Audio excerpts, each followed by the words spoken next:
Hi viewers, welcome back to our channel.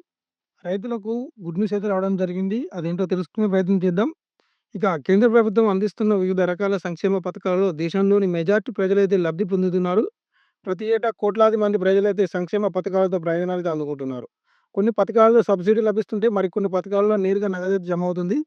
అందులో ముఖ్యంగా PM Kisan Samman Nidhi పథకం ఒకటి. ఈ పీఎం కిసాన్ సమ్మాన్ నిధి పథకం కింద దేశంలోని అన్నదాతలకు ప్రతి సంవత్సరం రూ. 6,000 అయితే అందుతున్నాయి.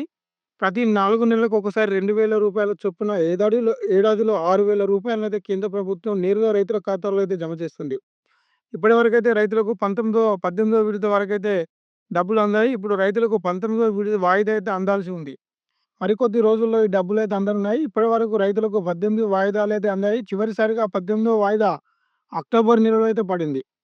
అంటే 19వ వాయిదా మరో 15 రోజుల్లో అంటే జనవరి నెలలో తీసుకోవాల్సి అయితే ఉంటుంది.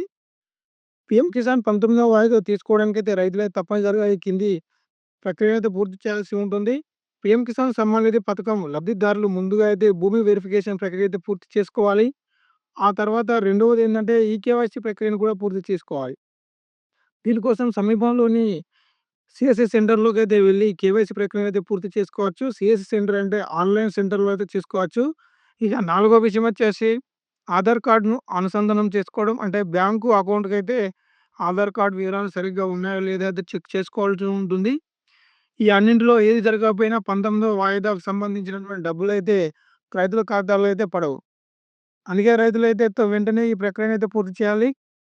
మరో 15 రోజుల్లో పీఎం కిసాన్స్ డబ్బులైతే ఎలాంటి అంతరాయం లేకుండా పడాలంటే పైనటువంటి ప్రక్రియలైతే తప్పకుండా అప్డేట్ చేసుకోవాల్సి ఉంటుంది. సో, ఇది ఈ వీడియో ఫ్రెండ్స్. ఇలాంటి మరిన్ని వీడియోల కోసం మన ఛానల్‌ని సబ్స్క్రైబ్ చేసుకొని రెగ్యులర్‌గా ఫాలో అవుతుండండి. Thank you. నమస్తే.